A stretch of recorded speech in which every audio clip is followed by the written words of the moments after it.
everyone. This is me, Lavishka from my Eva, and today we're going to discuss all your doubts and issues related to PCOS and insulin resistance.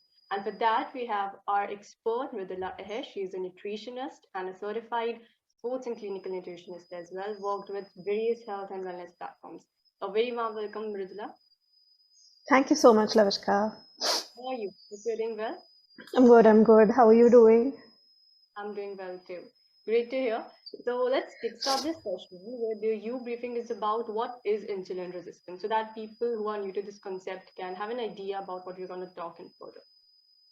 Right. So I'll explain insulin resistance in a brief. What happens is when we eat something, when we eat food, it is converted down to sugar in your body. Now, this sugar, it is in your bloodstream. What Yeah. insulin does is insulin is a hormone that is secreted by your pancreas, right? Now, think of insulin as a key to the lock. Now, I'll tell you what is the key and what is the lock. So, if you consider insulin is the key, uh, the sugar that is in your bloodstream needs to go into the cells.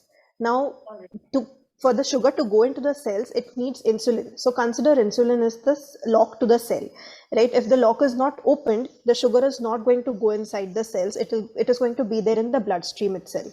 So that is what happens in insulin resistance. When we talk of insulin resistance, there is insulin in your body. Your pancreas are secreting insulin, but then it is not able to push that sugar from your blood into the cells.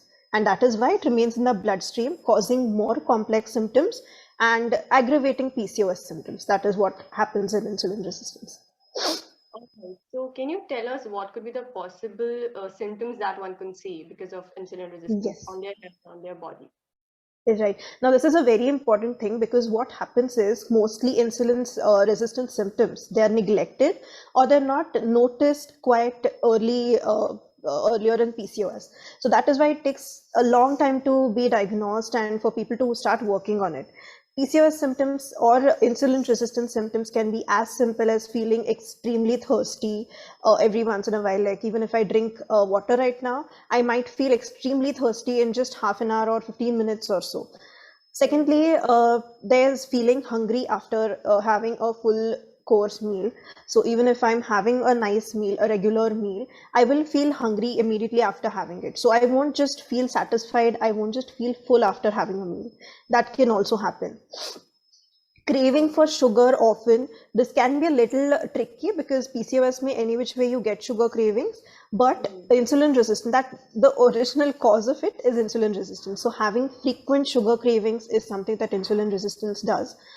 Okay. So does that mean that PCOS always causes insulin resistance, or it could be like inherited, like by any other, like or genetics or any other disease as well? Yes, so insulin resistance, if your parents or grandparents have had heavy diabetes, there's a possibility that you might also get it. But then in case of PCOS, almost all women do have insulin resistance. The most Okay. basic cause is because all these symptoms, when we talk about mood swings, when we talk about, say, feeling fatigued all day for no reason. I'm not doing any exhausting activity throughout the day, but I still can feel fatigued. However I sleep, I will feel sleepy the moment I wake up. So, unexplained fatigue or say androgen levels, your hyperandrogenism that causes hirsutism, that causes a receding hairline, balding, all of these symptoms kind of sprout from insulin resistance. So that is the core of, I would say that is the core of all PCOS symptoms, because when I'm about treating, no, I wouldn't say treating, but when I'm about managing, helping people manage PCOS, that's the first thing I look forward to reduce insulin resistance, because once you start working on that, it kind of helps with all the other symptoms. So I would say that is the core of all your symptoms, almost all. And therefore most people do have insulin resistance. Like you don't even need to get checked for it. You can consider that you do have it in certain amount, and then you can start working accordingly. All right. So you mentioned that genetic diabetes can be a reason for this as well. And because insulin resistant contain the word insulin, so a lot of people think that it definitely would have to do something with diabetes. So can you tell us the linkage between diabetes and insulin resistance? And does it always causes diabetes or in just specific cases? Definitely. So, insulin resistance does aggravate the risk of diabetes. Now, more than half women who have insulin resistance or who have PCOS do end up getting diabetes, mostly at a later stage in life. So, maybe after 40 or something, there are chances that they might develop diabetes. All right. So you mentioned that genetic diabetes can be a reason for this as well. And because insulin resistant contain the word insulin, so a lot of people think that it definitely would have to do something with diabetes. So can you tell us the linkage between diabetes and insulin resistance? And does it always causes diabetes or in just specific cases? Definitely. So, insulin resistance does aggravate the risk of diabetes. Now, more than half women who have insulin resistance or who have PCOS do end up getting diabetes, mostly at a later stage in life. So, maybe after 40 or something, there are chances that they might develop diabetes. This is mostly because when you have PCOS, see, there are two things that can be done. One, you can contact your gynecologist, you can get your treatment done, which most women do up till a certain point. If they are not able to manage it with their lifestyle changes, they will stop taking medications after a point of time, and that can lead to aggravated insulin resistance. Right, so Oh, it can be years of high insulin resistance or unmanaged insulin resistance. Second thing is, some people just do not get checked with a doctor, they do not connect with a health expert. Uh, Maybe it might just be the fear of, not having good results, because we know PCOS has no cure. So most yeah. people end up managing it on their own. They read a lot of stuff on internet, but then there is poor management of insulin resistance. In that case, what happens is it is years of unmanaged insulin resistance. And then after that, after say maybe 40s or something, mostly that is the most vulnerable age for people with PCOS to get diabetes. After that, their body kind of shows symptoms of diabetes because those sugar levels, they are constantly being high all those years. And then they end up getting diabetes. That's All right. So I guess that being said, it do sounds a bit risky. So can you tell us in brief that how can it be treated? right. So one good thing about PCOS, I always say it is a tricky condition to manage. There is no, you don't know what is the cause, you don't know what is the cure. Yeah. It is a tricky condition, but I would say that's also a boon because unlike diabetes, unlike hypertension, it can be treated with lifestyle changes, right? Hmm. Because certain chronic diseases, they do need medications. Without medications, there can be no treatment for those diseases. But with PCOS, you do have that chance of working on your lifestyle, getting your routine right, getting your biological cycle right, and then working on PCOS, reducing those symptoms, managing it for a lifetime.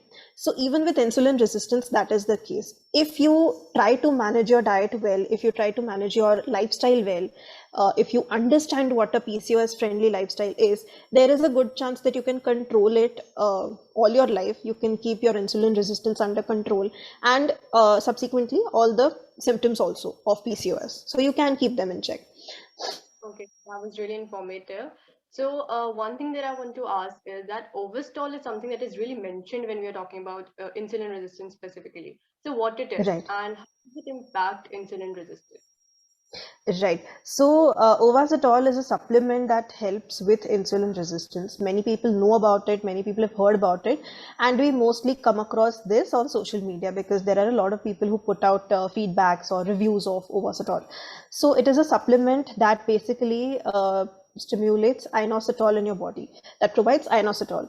Now, inositol is a compound that helps decrease insulin resistance, and that is why it kind of comes in the picture when it comes to PCOS. When Right. your insulin resistance has reached a stage where it is unmanageable, your blood sugar levels are consistently high, you're not able to control it with your lifestyle changes, that's when I initially suggest Ovasitol. Otherwise, if your insulin resistance is kind of being managed with normal or regular lifestyle changes without including any supplement, that can also be done. When it crosses that stage, or for people whose blood sugar levels are too high, maybe, or the insulin resistance is too severe, they have severe, maybe say hirsutism, they have severe balding or something like that. Maybe at that point of time, I might suggest Ovasitol, but that is about it. So it basically helps decrease insulin resistance and control your blood sugar levels. That's what it does. All right. So, that was really informative and really helpful for like someone who doesn't know anything about PCOS or insulin resistance. So thank you, Mridula, so much for having like this session with us, and really appreciate it. I hope this would be helpful for people out there as well. And Definitely. Thank you so much for having me. Thank you so much for bringing this topic up and discussing about this.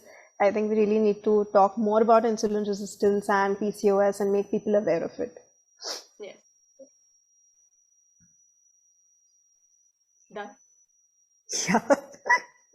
Oh God.